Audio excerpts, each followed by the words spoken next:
ನಮ್ ಜಮೀರ್ ಸರ್ ಅಲ್ಲ ಡೈಲಾಗ್ ನೀವ್ ಹೇಳಿಯಪ್ಪ. ಸರ್ ನಿಮ್ ಡೈಲಾಗ್ಸ್ ಆಲ್ರೆಡಿ ಸಿಕ್ಕಾಬೇಡ ಫೇಮಸ್. ಈಗ ನೀವು ತುಂಬಾ ಚೆನ್ನಾಗಿ ಮಾತಾಡ್ತೀರಾ ಅಂತ ಎಲ್ರಿಗೂ ಗೊತ್ತು.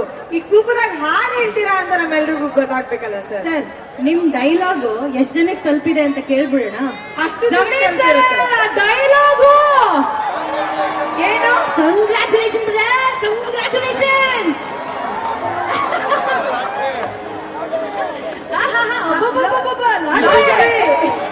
ಇದೀಗ ಹುಟ್ಟಿದರೆ ಕನ್ನಡ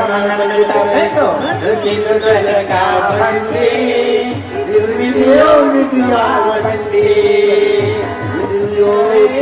ಬಂಡಿ ಉದಿಯೋಶಿಯ ಬಂಡಿ ಹುಟ್ಟಿದರೆ ಕನ್ನಡ ಹುಟ್ಟಬೇಕು, ಹುಟ್ಟಿದರೆ ಕನ್ನಡ ನಾಡ ಹುಟ್ಟಬೇಕು.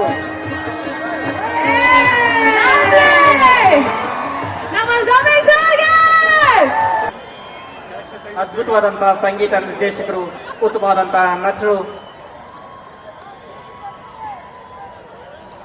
ಇದೀಗ ಈ ವೇದಿಕೆಗೆ ಆಗಮಿಸಿದ್ದಾರೆ. ಅತ್ಯಂತ ವೈಭವದ ಹಂಪಿ ಉತ್ಸವದಲ್ಲಿ ಅನೇಕ ಕಲೆಗಳ ಸಂಗಮ, ಅನೇಕ ಕಲಾವಿದರ ಸಂಗಮವಾಗಿದೆ.